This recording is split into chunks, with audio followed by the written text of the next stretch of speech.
Señor.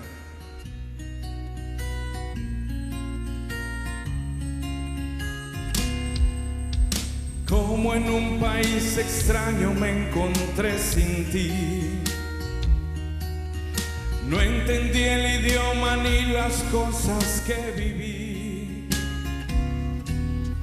mas corrí a buscar sin ver tu rostro entre la gente.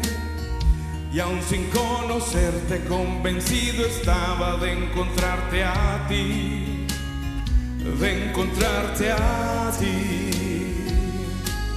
Y en medio de mi confusión se alzaba tu bandera, se enarbolaba como el sol diciéndome que fuera y a ti te siguiera.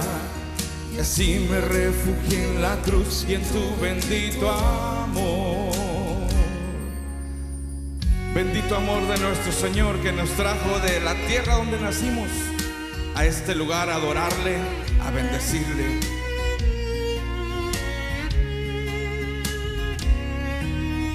Nunca imaginé la vida que ahora vivo en ti,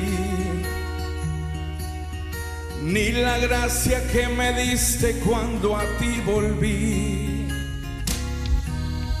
Mas ahora sé que en ti yo tengo lo que anhelo.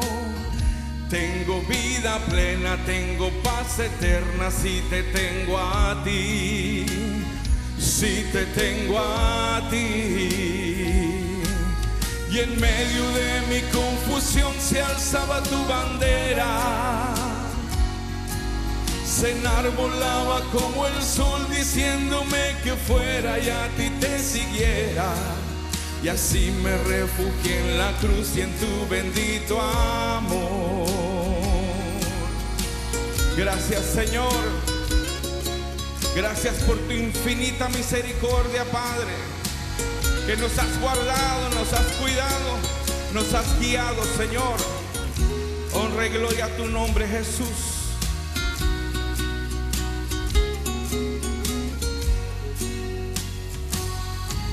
Y en medio de mi confusión se alzaba tu bandera, se enarbolaba como el sol diciéndome que fuera y a ti te siguiera. Y así me refugié en la cruz y en tu bendito amor. Y así me refugié en la cruz y en tu bendito amor. Y así me refugié en la cruz y en tu bendito amor. Gracias, Jesús.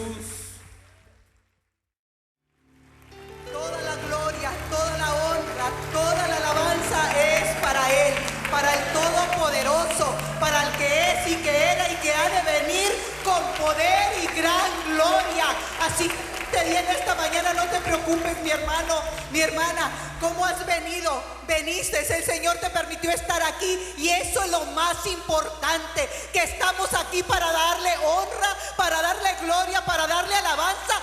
Toda la gloria es para Él, mi hermano, mi hermana. No te preocupes, ¿qué estás pasando? No nos preocupemos que estamos pasando. Estamos pasando porque servimos a un Dios poderoso, a un Dios que le dijo a Abraham: porque nada hay imposible para mí, nada hay imposible para Dios, mi hermano, mi hermana. No importa la situación que estemos pasando, no importa, mi hermano, mi hermana. El Todopoderoso nos dice en esta mañana: yo les amo, yo les amo. Ciertamente el corazón es engañoso, pero ¿sabes qué? Él lo conoce y sabe cómo vienes aquí a la casa de Dios. Él sabe cómo vienes cargado, cargada, quizás enfermo, enferma, necesitada, pero estamos sirviendo al Rey de Reyes y Señor de Señores, que nos dice: no temas, yo te ayudo. Yo te ayudo. Vamos a dejarnos ayudar por Él. Vamos a dejarnos ayudar por Él. Vamos a decirle: Señor, me rindo. Yo no he podido hacer nada y no lo voy a hacer, pero tú todo lo puedes. Así que, mi hermano, mi hermana, cobremos ánimo. Dios los bendiga a cada uno de ustedes. El Señor los ama como me ama a mí, como ama a mi familia, así los ama a ustedes. Él no hace excepción de personas. Así que tomen sus lugares, y tú que estás en casita, Dios te ama y te dice: no temas, yo te ayudo. Solamente déjate ayudar por Él. Eso es lo más importante, hermanos. Aleluya. Y vamos a abrir nuestras Biblias. Dios bendiga al ministerio de alabanza. Nuestro pastor, ¿verdad? Siempre, él nunca se le olvida orar por el ministerio de alabanza. Y es cierto, porque ellos son los que nos llevan hasta la misma presencia de Dios. El Señor los usa grandemente, y el Señor, yo sé que cada uno de ustedes ora por ellos, como ora por nuestro pastor y por la iglesia, oran por ellos. Diga conmigo: el siguiente día vino Juan a Jesús, que venía a él, y dijo: he aquí el Cordero de Dios que quita el pecado del mundo. Amén. Dáselo fuerte a nuestro Dios. Yo mencioné al siguiente día vino Juan, vio Juan a Jesús. Amén. Esta expresión que escuchamos nosotros en los labios de Juan el Bautista, el pueblo de Israel, tanto Israel y antes de que Israel existiese, nunca se había escuchado en el medio del ser humano, en medio de la humanidad. Es una expresión que fue una revelación que el Espíritu Santo le estaba dando a Juan el Bautista, viene siendo un primo, que era un primo hermano, pues según la carne, de nuestro Señor Jesús. Siempre en el Antiguo Testamento encontramos las expresiones de que el pecado era cubierto por los sacrificios de los animalitos que Dios les dio al pueblo de Israel que sacrificasen para que sus pecados fueran cubiertos, nunca borrados, ni tampoco, y mucho menos quitado. Pero en esta expresión fue una expresión que fue una revelación muy interesante, que el pueblo de Israel de seguro que se preguntaba al escucharla. Nosotros vamos a remontarnos un poco en la historia para poder entender un poco mejor lo que Jesucristo hizo a favor de la humanidad, de nosotros y de todos los seres humanos, en la cruz del Calvario, en el proceso que llevó las últimas 18 horas de su vida. Encontramos nosotros que 1600 años antes de este suceso, Dios aparece a Moisés cuando aún estaban en Egipto, allá en el libro de Éxodo capítulo 12 versículo 3. Estará apareciendo en las pantallas. La palabra de nuestro Dios nos dice: habla a toda la congregación. Es Dios hablándole a Moisés y Moisés diciéndolo al pueblo. Habla a toda la congregación de Israel diciendo: en el 10 de este mes tómese cada uno un cordero según la familia de los padres, un cordero por familia. Y una de las cosas que en este día, si usted lo medita un poco y va a aprender con la ayuda del Señor, es que por mayoría nosotros hemos sido enseñados de esa manera. Yo he tratado de hacerlo en la forma que la Biblia lo describe, lo revela, pero se dificulta mucho porque la tradición y la cultura influye en las personas, en las mentes de los creyentes, de tal manera que se le complica. Le voy a hacer una pregunta antes de iniciar con esto.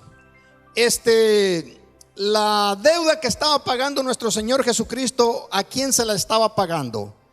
¿Al enemigo o al Padre o a Dios? Alguien que diga, que responda ahí. Wow, los felicito. Dense una ofrenda de palmas así. Gloria a Dios. Porque siempre lo he escuchado yo de todos los ministros que he tenido la oportunidad de escuchar en ya casi aproximadamente 40 años, que siempre mencionan de que la deuda que estaba pagando Jesucristo se la estaba pagando al enemigo. Y no, la deuda la estaba pagando nuestro Señor Jesucristo al Padre, ¿sí? A nuestro Dios. El propósito era de volvernos a la paz, a la comunión con nuestro Dios. El conflicto no era de nosotros con el enemigo. El enemigo nos tomó, nos encarceló por decisión de nuestros padres Adán y Eva. Quedamos encarcelados, quedamos bajo su control. Pero Dios nos desechó, se separó de nosotros a causa del pecado. Ahora encontramos 4000 años después del suceso de Adán y Eva, que Juan el Bautista está revelando: he ahí el Cordero de Dios que quita el pecado del mundo. Es muy interesante, que estaremos viendo un poco más adelante. Pero vamos a irnos retrayendo un poquito más hacia atrás, hasta al inicio del libro de Génesis, para que usted pueda entender lo que quiero compartir en esta mañana y con la ayuda del Señor el próximo domingo.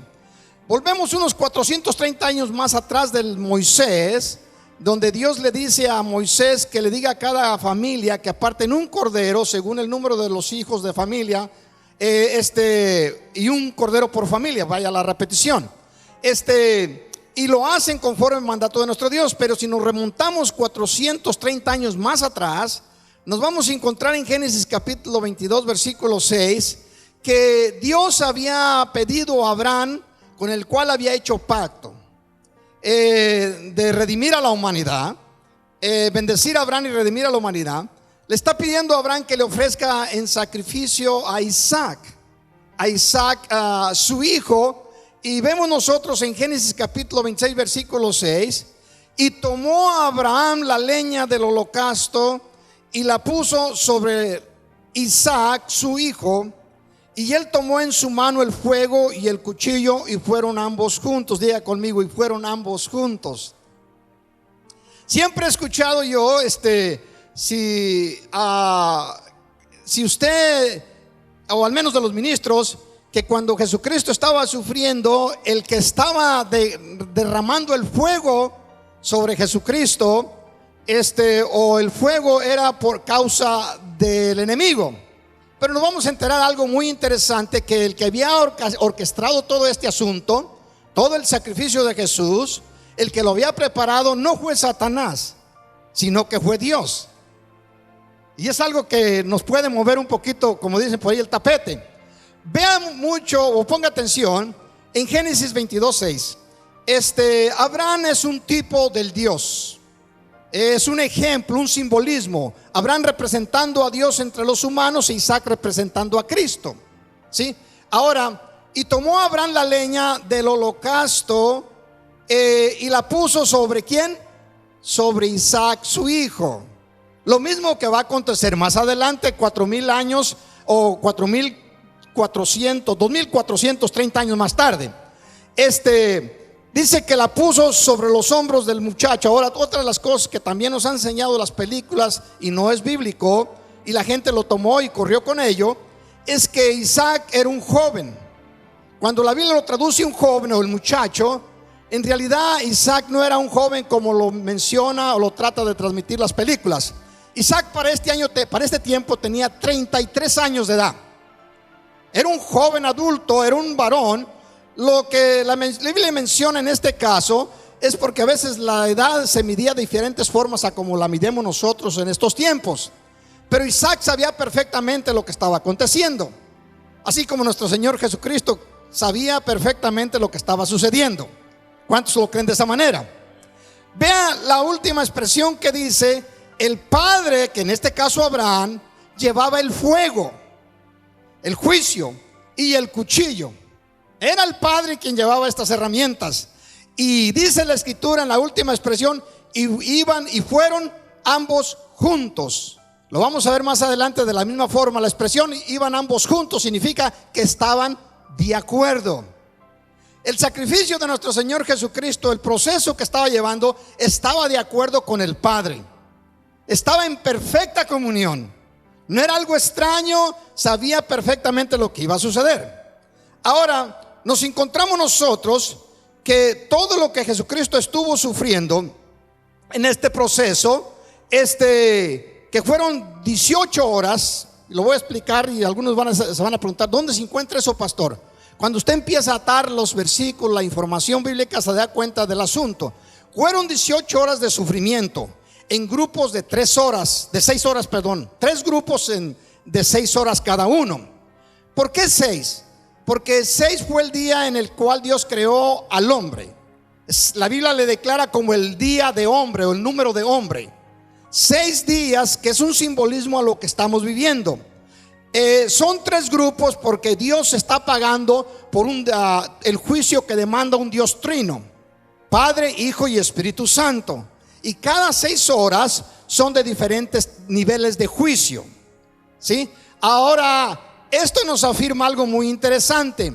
Desde el momento en que Dios creó a Adán y a Eva hasta nuestro tiempo están para cumplirse 6000 años, que es el número de los días que Dios creó al hombre, cada un día conforme a 1000 años, lo declara Salmos y también Pedro, que 1000 años para el Señor es como un día, ¿sí? De manera que esto está para cumplirse los 6000 años donde el hombre debería de sufrir por causa de la desobediencia, y también el tiempo necesario para Dios restaurar al hombre.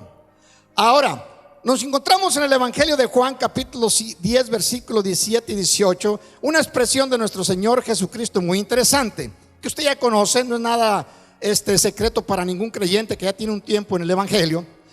Jesús dice estas palabras en este capítulo 10 de Juan: por eso me ama el Padre, porque yo pongo mi vida para volverla a tomar. Nadie me la quita, sino que yo de mí mismo la pongo. Jesús nos está revelando aún antes de ir a la cruz lo que iba a acontecer y quién era el que estaba haciendo esa decisión de que acontecen estas cosas, de que sucediese esto. Volvamos ahora nosotros para iniciarlo desde el principio.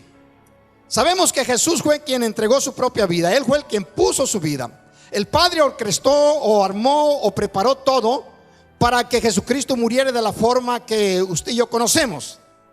Cuando nosotros vemos en las películas lo que se enseña, cómo los religiosos judíos, iniciando con Judas, Judas, los judíos religiosos del concilio, como Ananías, el sumo sacerdote, nosotros miramos lo que acontece con los romanos, sea Caifás o sean los soldados, el trato que se le estuvo dando.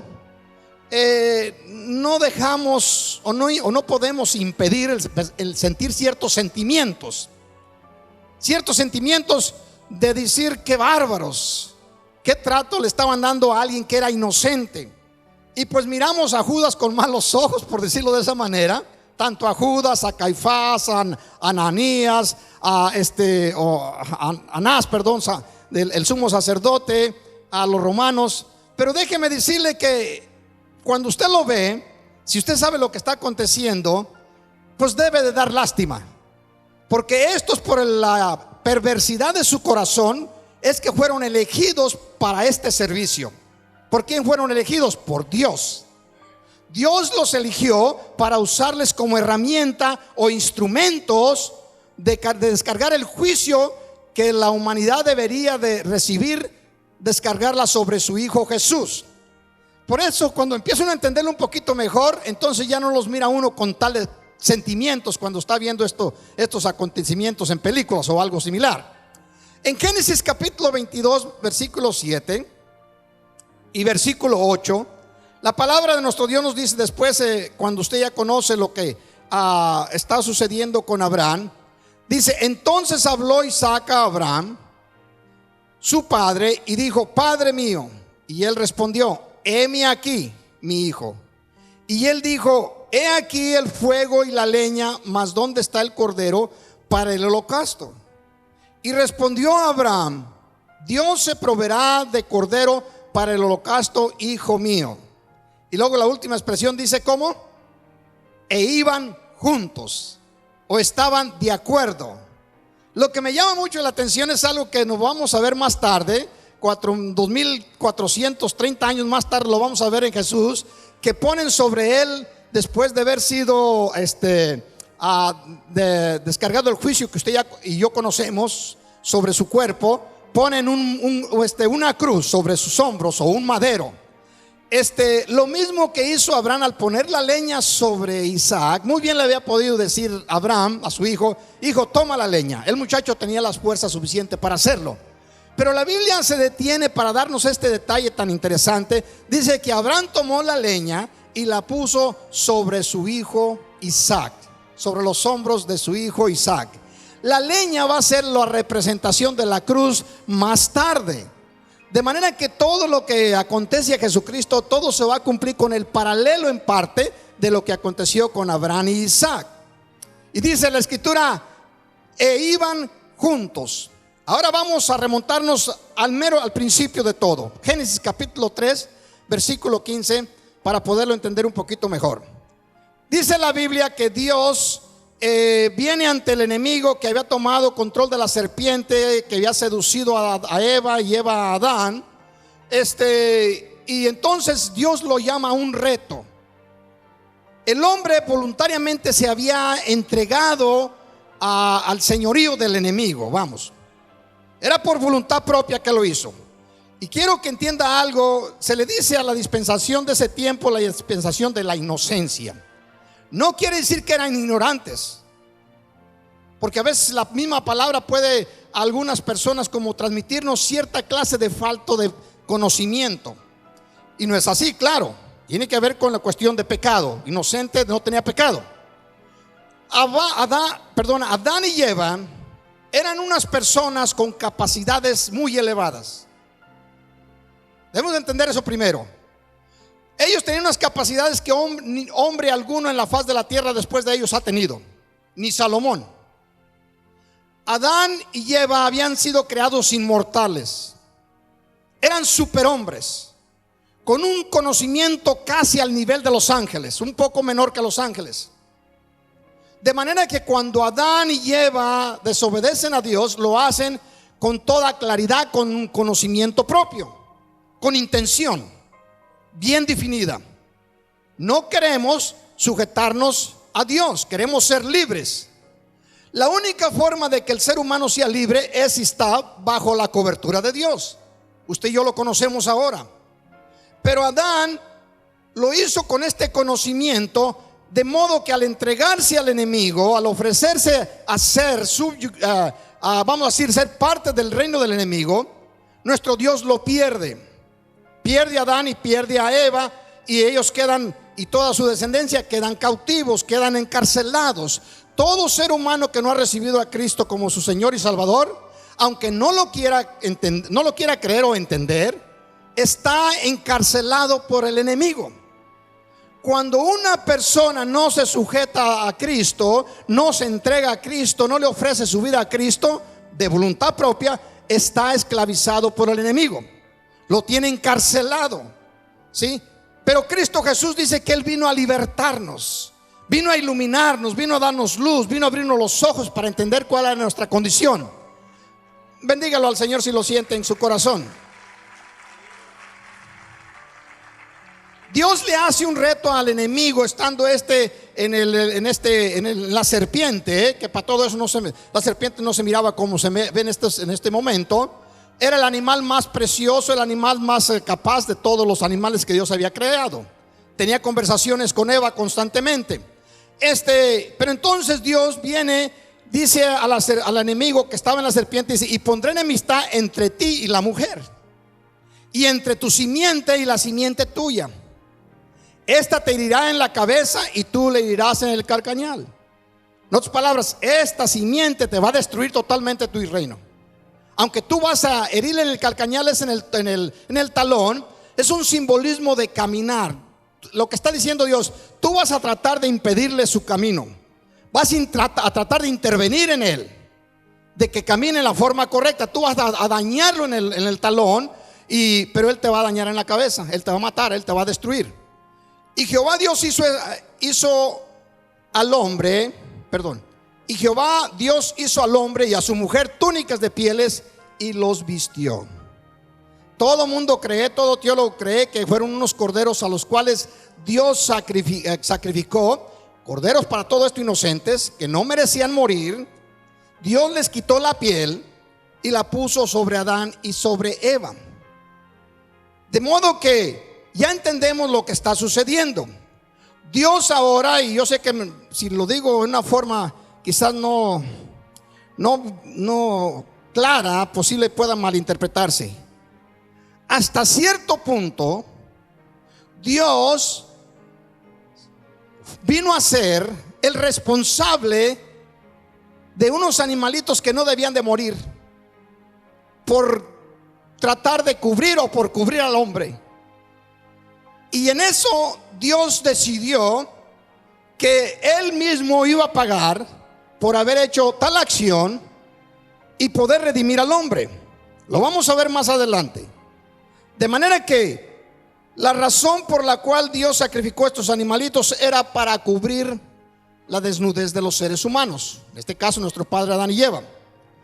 Cuando nos encontramos nosotros después de este evento del sacrificio de los corderos, 4000 años más tarde, nos encontramos a nuestro Señor Jesucristo en el aposento alto, compartiendo con sus discípulos la última cena. La última cena en memoria de lo que había acontecido 1600 años atrás allá en Egipto, donde Moisés le dio la orden al pueblo que sacrificara un cordero para poder ser libres, como lo estuve compartiendo el domingo pasado. Ahora se encuentra nuestro Señor Jesucristo en el aposento alto, tomando la última cena con sus discípulos. Y al final de la cena, en un proceso más o menos, yo calculo por cuestiones bíblicas, calculo que eran las 9 de la tarde, cuando se paró Jesús y entonaron el último canto que entonaron con el pueblo, con los discípulos en el aposento alto. Este es el canto del Salmo 116. Solamente voy a leer una porción.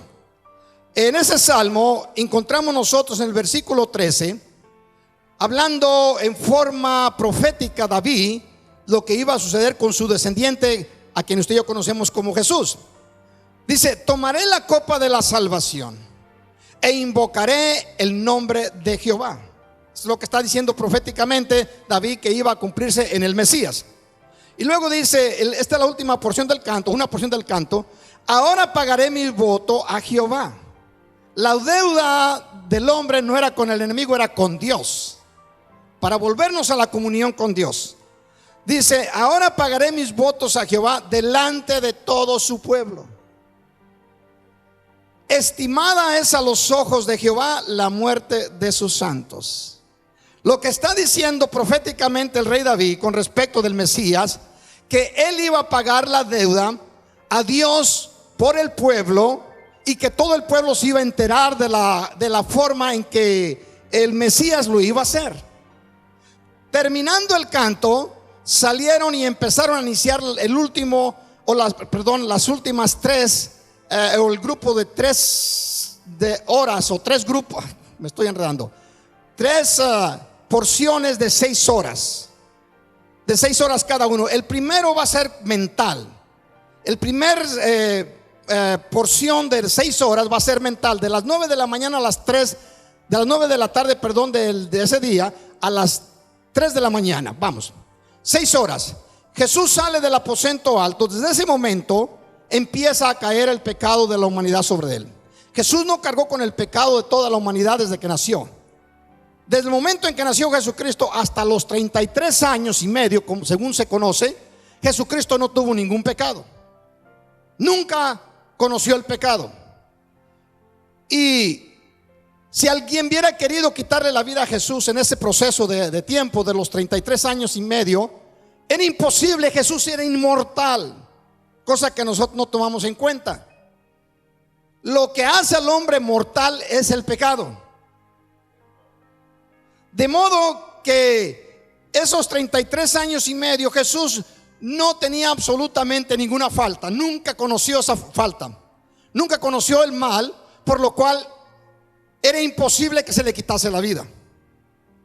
Imposible. Pero cuando de su propia voluntad decidió tomar la copa y pagar la deuda del hombre para poder hacer las paces con Dios, entonces el pecado viene a su cuerpo, y en ese momento Jesucristo se convierte en mortal. En el momento en que el pecado toca su cuerpo, en ese momento deja de ser inmortal. ¿Sí? Y empieza el proceso de las primeras 6 horas, que son proceso de problemas mentales del alma. Usted conoce, llega al huerto del Getsemaní y dice que habla con sus discípulos, se va a orar por 1 hora, y de su rostro empiezan a derramarse gotas de sudor como sangre, caían por su rostro. Era un proceso, y en esto está diciéndole: Señor, si es posible, pase de mí esta copa. Ya Jesús empezó a tomar la copa, y sabe Jesús lo que se avecina, sabe lo que le espera. Él ya lo había declarado a través de todos los profetas.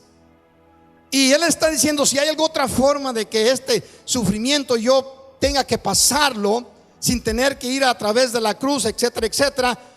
Hazlo, Señor, pero claro, no se haga mi voluntad sino la tuya. Y conocemos nosotros que se hizo perfectamente como ya estaba revelado o profetizado. A las 3 de la mañana, primeramente llega Judas, como eso de las 12, lo revela a los soldados del concilio de Israel quién era Jesús, lo toman preso, se lo llevan y a las 3 de la mañana levantan al sacerdote, Ananías, se me estoy equivocando en el nombre, el sumo sacerdote, y empiezan a acusar a Jesús y lo empiezan a acusar de algo muy interesante. Lo empiezan a acusar de blasfemia. ¿Qué es blasfemia? Algunos piensan que blasfemia es una palabra obscena. Blasfemia es de burlarse de un creyente o de alguien que conoce a Dios o que dice conocer a Dios, y burlarse de él diciéndole que había dicho ciertas cosas o que hace ciertas cosas cuando realmente no es cierto. Y se empiezan a burlar de él y lo terminan acusando de blasfemia, porque él lo había dicho una ocasión: destruyan este templo y yo lo voy a reedificar en 3 días. Y dijeron: pues estás hablando blasfemias. Y empezaron a burlar de él. ¿Cómo tú vas a poder construir un templo del tamaño que se ha construido? Fueron 38 años para reedificar este templo, etcétera, etcétera. Y Jesucristo, sabemos después que los discípulos dijeron, entonces entendieron que no estaba hablando del cuerpo físico, estaba hablando de su propio cuerpo. ¿Sí? Destruyan este templo y en 3 días lo voy a reedificar, lo voy a levantar, lo voy a resucitar. Amén.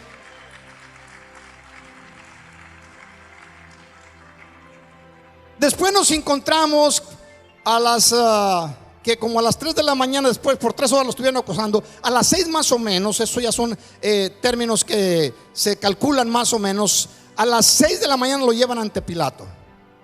¿Por qué lo llevan a Pilato? Lo encontraron que había lo acusaron de blasfemia, por lo cual era reo de muerte. ¿Por qué lo llevan a Pilato?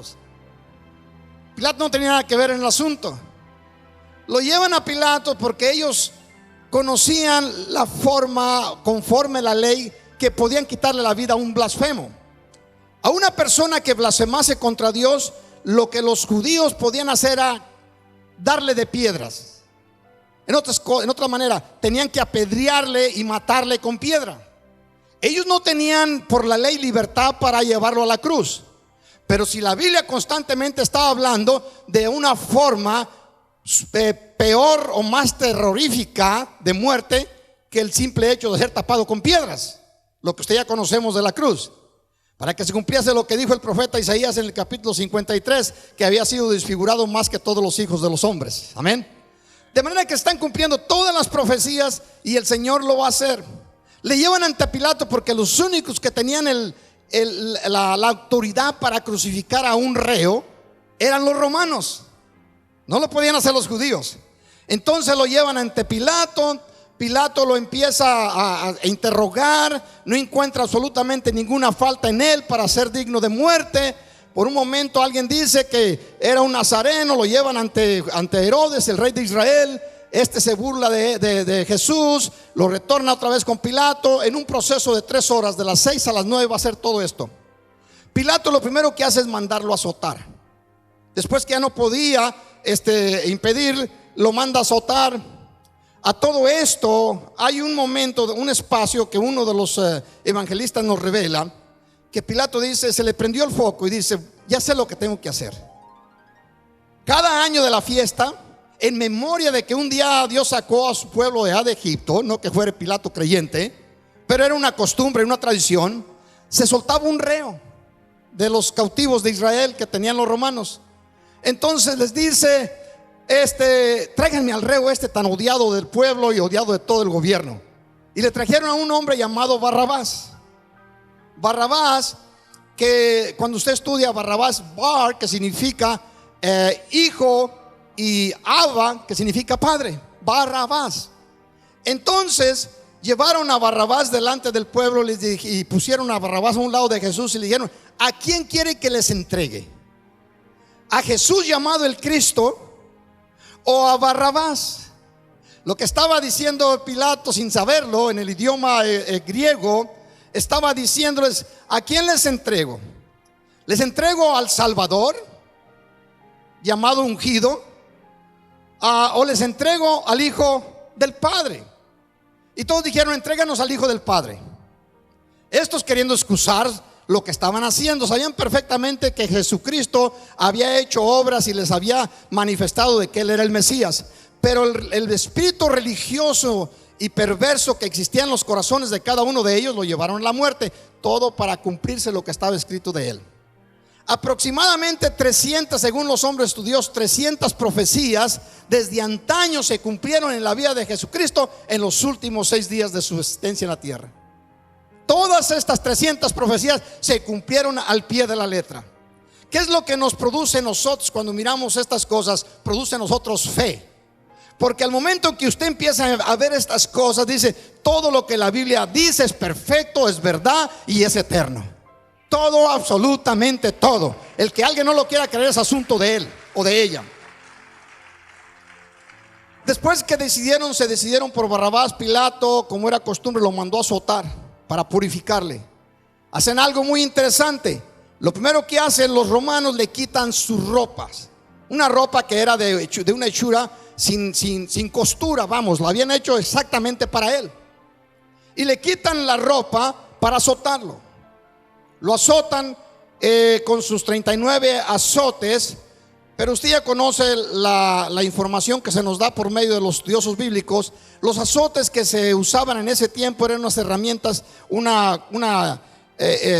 instrumento hecho de cuero, y que tenía varias puntas al final, y que estaban entrelazados pedazos de hierro filudo pequeños con pedazos de hueso, en una forma muy bien vamos a decir artística, en una forma artística muy bien armados, para cuando le pegaran al cuerpo de una persona, se envolvía en el cuerpo, al jalón se traía la piel, sin matar a la persona.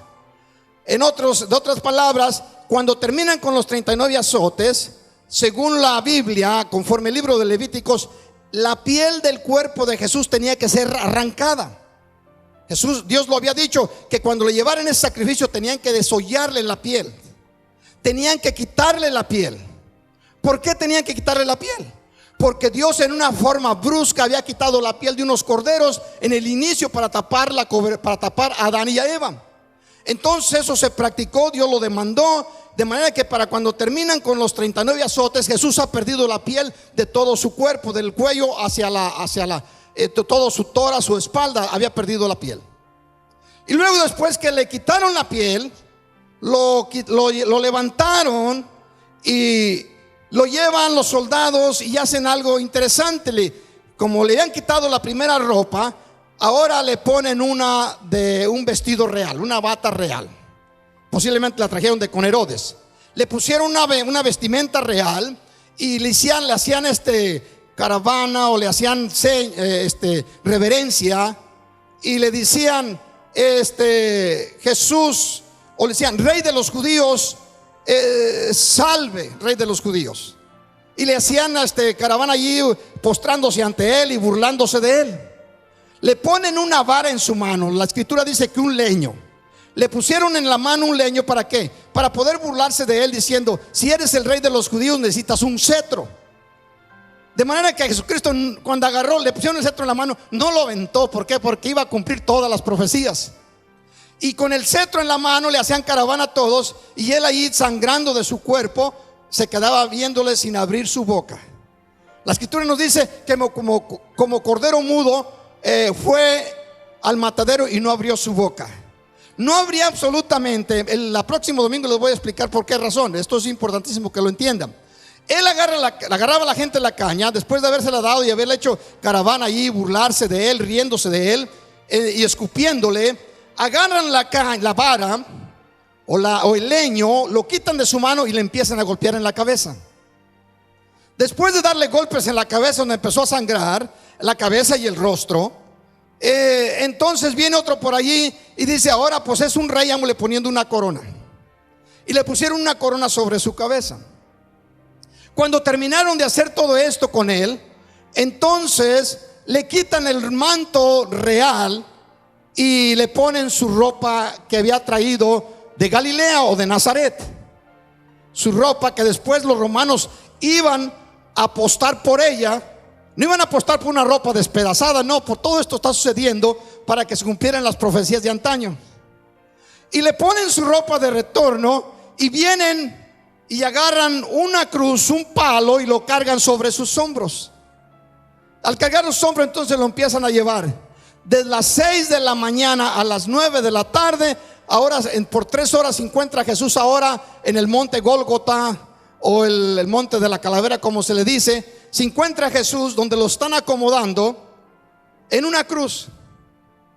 Y el acomodo que están haciendo era lo mismo que había hecho ya 2430 años atrás, que había hecho Abraham con su propio hijo.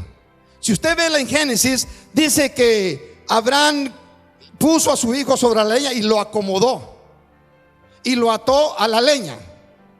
Todo el proceso. Y estando en esa condición, cuando Abraham le iba a quitar la vida, aparece el ángel de Jehová y le dice a Abraham: no lo hagas, eres fiel, sé que me amas, por lo cual no levantes tu mano contra el muchacho. Nos encontramos ahora nosotros. Los romanos no tenían idea de todas estas profecías. Y todas esas últimas profecías, de la hora 6 a la 9, la mayoría de todas estas manifestaciones fueron hechas por los romanos. Y no sabían lo que estaban haciendo, pero cada una de ellas ya se había declarado por un hombre o mujer de Dios. ¿Sí? Encontramos a nuestro Señor Jesucristo siendo puesto sobre el madero a las 9 de la mañana. Se toman 3 clavos, que no era usual, porque a ningún crucificado, a ninguna persona clavaban. La amarraban de los pies en la parte de abajo y en la parte de arriba. Pero a lo clavaron porque el profeta había dicho en tiempos antaños, 700 años anteriores, había dicho que horadaron sus pies y sus manos. Y otro profeta más tarde, Zacarías, también declara que lo iban a ver y iban a decir: ¿qué son esos agujeros que tienes en tus manos? Y él les iba a contestar en su retorno: estas heridas me las hicieron cuando vine a visitar a mi pueblo, cuando estuve en la casa de mi pueblo. De manera que todas estas profecías estaban cumpliendo. Al único que le pusieron clavos fue a Jesús. Unos lingotes, unos fierros agudos, se consideran que eran entre 6 y 7 pulgadas de nuestra medida, y uno le pusieron en los 2 pies. No es cierto que lo amarraron ni nada de eso, como enseñan las películas. Lo detuvieron con clavos, no con mecates. Y le pusieron un clavo en los 2 pies y otro en cada mano. El asunto es que iba a estar Jesús allí por 6 horas. Con el juicio que habían descargado con él, con el trato que se le había dado, era imposible de que un ser humano resistiese. En ese proceso podía morir en cualquier momento. Pero Jesús no podía morir a las 9, a las 10 de la mañana, o a las 11 o a las 12, ni a la 1 ni a las 2. Tenía que morir exactamente a las 3 de la tarde. En medio de las 2 tardes. El sacrificio tenía que estar por 6 horas allí, como hacían con el cordero. Mientras ellos estaban haciendo acá esto, el sumo sacerdote de Israel, allá en el altar de bronce que estaba allá enfrente del lugar santo, allí tenían el cordero ya preparado, listo para quitarle el cuello. Acá lo tienen a Jesucristo, le clavan, lo levantan entre el cielo y la tierra, y ahí se encuentra Jesús por 6 horas. Muy interesante. Según los médicos, era imposible de que una persona resistiera de tal forma, porque la persona en el proceso empieza a cansarse y va a descargar su peso sobre sus pies. Al momento que él se soltaba de arriba de sus brazos para descargar y tratar de descansar un poco, el clavo en los pies empezaba a rasgar sus pies y tenía que empujarse hacia arriba, porque de otra manera el tórax, la caja que conserva los órganos vitales, que es el corazón, pulmones, etcétera, entonces empezaban a caer sobre sus órganos y empezaban a asfixiarle. En ese proceso Jesucristo está colgando allí. Acontece algo. Hay 6 palabras o 6 momentos donde él pronuncia palabras que hablaron muy bien nuestros hermanos, lo explicaron muy bien el jueves de la Semana Santa. Nuestros hermanos que estuvieron compartiendo con nosotros las 7 palabras. Estas palabras que pronunció Jesucristo, 4 de ellas son de un valor incalculable. Encontramos nosotros la primera en Lucas capítulo 23, versículo 34. Y Jesús dijo, o decía: Padre, perdónales porque no saben lo que hacen. y conocemos nosotros lo que está sucediendo. Viene la segunda palabra, Mateos capítulo 27, no la segunda, sino que es de las 4 que yo elegí, que son las importantes, que tiene que ver con la eternidad. Dice, cerca de la hora novena, ya cerca de las 3 de la tarde, cerca de la hora novena, Jesús clamó a gran voz diciendo, Elí, Elí. El nombre Elí, usted sabe que es el nombre, él significa Dios. Cuando se usa la expresión ay o la i, más bien, Elí viene siendo Elohim, Elohim, que significa hablando al Dios. No está hablando solamente al Padre, está hablando también al Espíritu Santo, pues también él mismo es Dios. Y está diciendo, cerca de la hora novena, Jesús clamó a gran voz diciendo, Elí, Elí, lama sabatani. Esto es, Dios mío, ¿por qué me has desamparado? ¿Cuánto tiempo tiene Jesús sin la comunión de Dios con él? ¿Cuánto tiempo cree usted que ha pasado Jesús? Nunca antes en su existencia, que él no tiene principio, Dios nunca había experimentado tal dolor o tal angustia, estar separado de Dios. Habían existido por siempre juntos. Ahora, como Dios se encuentra separado del Dios Trino, separado del Padre, separado del Espíritu Santo, se encuentra solo. Y como hombre se encuentra experimentando dolor que ningún otro hombre, según la historia de la humanidad, ha sufrido. Y está en esta condición. ¿Por qué me has desamparado? ¿Por qué me encuentro en esta condición? Él sabía lo que estaba aconteciendo, pero las palabras salieron en una forma automática por el dolor y la angustia de no sentirse apoyado por Dios ni aún en esta condición. Encontramos en la porción que sigue, en Juan capítulo 19, verso 30, cuando Jesús hubo tomado el vinagre, dijo, consumado es. Era el instante, era el momento en el que el mismo sumo sacerdote estaba cortándole el cuello al cordero que estaba arriba del altar de bronce. Jesús dice, consumado es terminado. Y empezó el cielo a cambiar, empezó a transformarse, la escritura lo enseña, empezó a nublarse, empezaron a sacudirse la tierra, un terremoto. En ese proceso Jesús dice las últimas palabras. Ya después de consumado es o terminado es, dice esta última expresión en Lucas 23:46. Entonces Jesús clamó a gran voz, dijo, Padre, en tus manos encomiendo mi espíritu. Y habiendo dicho esto, expiró. ¿Por qué tal proceso? ¿Por qué permite tal sufrimiento?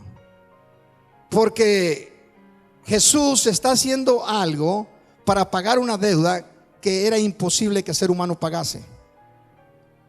Pagarle a Dios el haberlo ofendido, el haberle desobedecido, pagarle con su propio cuerpo. Dios no iba a recibir una paga de algo contaminado. Dios recibía algo que era santo.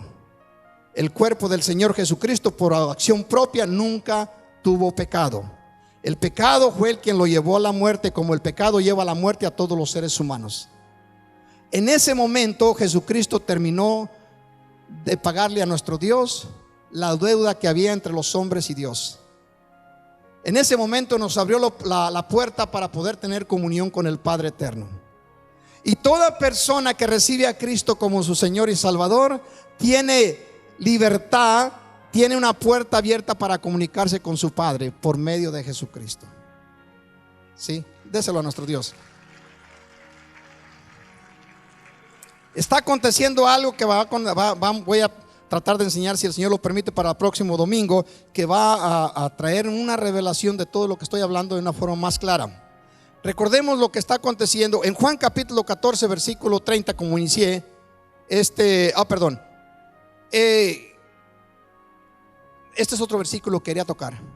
Juan 14, 30. Jesús dijo a sus discípulos en una ocasión de ir a predicar el evangelio a otras provincias, dice, no hablaré ya mucho con vosotros, porque viene el príncipe de este mundo y él nada tiene en mí. Dice, diga conmigo, viene el príncipe de este mundo y él nada tiene en mí. Es unas palabras tan hermosas. Jesucristo le dice a sus discípulos, viene el que ha subyugado a toda la humanidad, el que tiene encarcelada a toda la humanidad, viene, pero él no tiene absolutamente nada conmigo. ¿Qué significa? Lo único que nos une al enemigo a los seres humanos es el pecado. Pero Jesús no había cometido ningún pecado. Estaba en toda la libertad de decir estas palabras. Y al final nos encontramos nosotros con las palabras que iniciamos de Juan, de Juan el Bautista, que se encuentra en el versículo que leímos. Y al siguiente día vino Juan a Jesús al siguiente día vio Juan a Jesús que venía a él y dijo: he aquí el Cordero de Dios que quita el pecado del mundo. Es algo muy interesante. ¿Cómo es posible que tanto trabajo, tantos sacrificios, millones y millones de sacrificios no hubieran quitado el pecado de ningún ser humano? Al momento que tú, sin un esfuerzo humano, sin ningún pago económico, recibiste a Cristo, Jesucristo no solamente cubrió el pecado que en ti y en mí había, sino que lo quitó. Lo quitó. De manera que ya Satanás no tiene ninguna autoridad sobre nosotros. No tiene ningún derecho. El único derecho que Satanás puede ejercer sobre nuestras vidas es el que nosotros voluntariamente le entregamos. Por eso es importante que usted y yo conozcamos las Escrituras. Y si las conocemos y las ponemos en práctica, la Escritura nos dice por medio de Jesucristo: conoceréis la verdad y la verdad los va a hacer libres. Todas las cosas le pertenecen a nuestro Dios. Todo lo creó Dios para su Hijo y para sus hijos, en este caso para nosotros. Dice que somos herederos y coherederos con Cristo de todas las cosas. Todo le pertenece a nuestro papá y a todos aquellos que han sido redimidos por la sangre del Cordero. De manera que nos da esta libertad a nosotros de vivir una vida abundante en la tierra. Si no le entregamos a Satanás, si no le permitimos ningún derecho a Satanás sobre nosotros, porque este asunto es asunto voluntario. Él ya no tiene ninguna autoridad sobre nosotros. Él ya no nos puede tener encarcelados. Cuando usted sacó a Cristo, nos sacó de esa cárcel. Jesucristo vino a libertar a los cautivos. Nos ha puesto en una tierra libre para que usted y yo podamos disfrutar de todo lo que Dios ha prometido. Sí. Pero con la ayuda del Espíritu Santo, el próximo domingo va a conocer algo que le va a dar una libertad con respecto de lo que está sucediendo. Todo este proceso que la gente a veces malinterpreta, no que estén pecando, pero la ignorancia a veces trae ciertas consecuencias en el corazón de la persona del creyente. Jesucristo pagó nuestra deuda que teníamos con Dios y que no podíamos pagar. Jesucristo, al hacerlo, también en la cruz hizo algo interesante. Nos libertó del yugo del enemigo, de la cárcel donde nos tenía el enemigo. Nos libertó por algo extraordinario que voy a compartir con ustedes la próxima semana, si Dios me lo permite. De manera que en este día les declaro felicidades. Los felicito porque están ustedes en ese lugar que Dios anheló desde el principio de la creación, en su presencia, en su camino, siguiendo su verdad. Déselo fuerte a nuestro Dios. Los invito a que se pongan de pie. Sé que es mucha información, pero lo va a ir entendiendo poco a poco y le va a bendecir en su vida. Póngase de pie en esta mañana. Todo lo que Jesucristo padeció, y lo que me sorprende mucho y a veces nos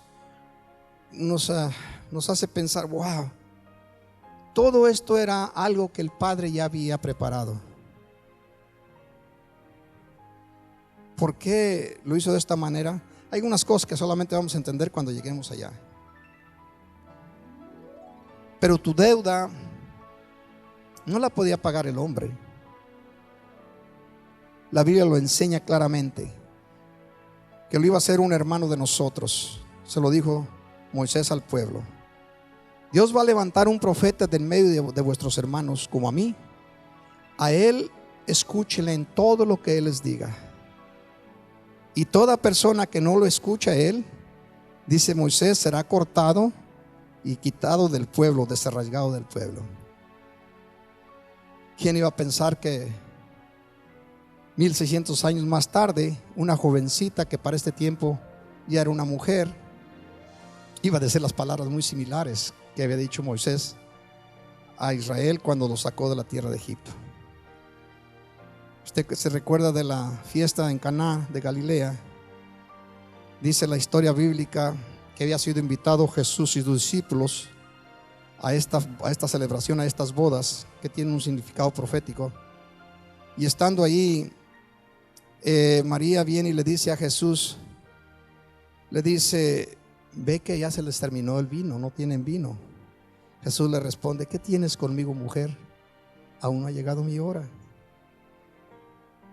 Pero Jesús, para revelarnos algo que la misma María iba a decir, dice: pero fue y dio orden que le juntasen unas tinajas por allí.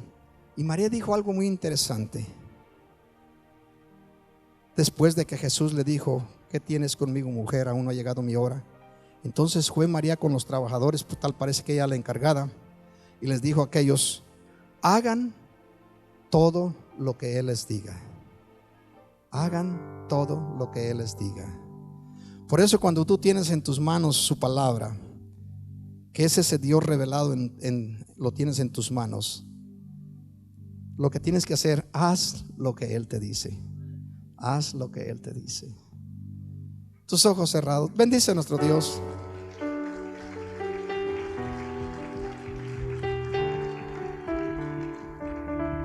Cierra tus ojos unos momentos. En el proceso, quiero recordarte que cuando Jesucristo fue prometido para nacer de la jovencita Virgen María, aparecieron una multitud de ángeles en la tierra de Belén, Efrata, la ciudad de David. Esta multitud de ángeles les dijo a unos pastorcitos que guardaban las vigilias de la noche con sus ganados: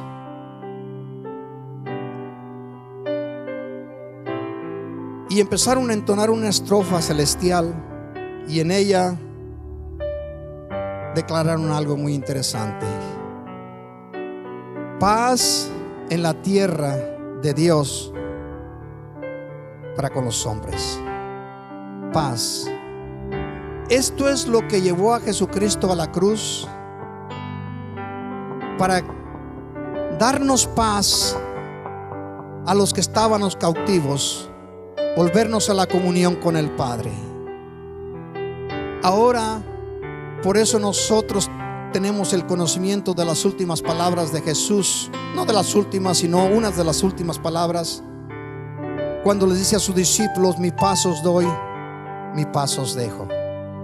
No nos dejó la paz que los hombres pueden dar, nos dejó la paz de Dios, la comunión de tener paz con nuestro Padre. Ya no estamos a pleito con nuestro Dios. Jesucristo ha quitado ese muro que nos dividía a nosotros con el Padre. Ahora tenemos comunión íntima, comunión de hijo a padre, de padre a hijo, a hija. Cuando entiendes esas cosas, Dios no es extraño ni está tampoco lejano. Dios está contigo, te conoce y tú debes de conocerle. Que todo lo que tú le pidas a tu papá, Él te lo concede conforme a sus promesas.